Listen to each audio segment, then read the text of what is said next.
नमस्कार मंडळी, कशी आहात सर्वजण? आय होप तुम्ही खूप मस्त आहात, मजेत आहात. आज आहे हनुमान जयंती. तर हनुमान जयंतीच्या सर्वांना खूप खूप मनापासून शुभेच्छा. हनुमान जयंती म्हणजेच हनुमानजींचा जन्मोत्सव. तर हा जन्मोत्सव साजरा करण्यासाठी आम्ही देखील आमच्या घराजवळच्या एका मंदिरामध्ये गेलोत. सकाळी 5:30 ते 6:15 या दरम्याने जन्मकाळ होता.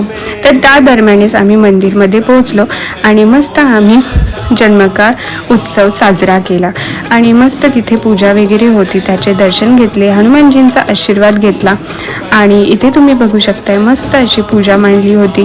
प्रभू श्री रामचंद्र आणि माता सीता यांच्या देखील मूर्तीचे पूजन केले होते. पूजा झाली, आरती झाली आणि हनुमान चालीसा पठण देखील झालं. तुम्ही देखील हनुमान चालीसा पठण करता का? मला नक्की कमेंट बॉक्समध्ये कमेंट करून सांगा. असेच आपण नवीन नवीन व्हिडिओज घेऊन येणार आहोत. तर do like my videos and follow for more.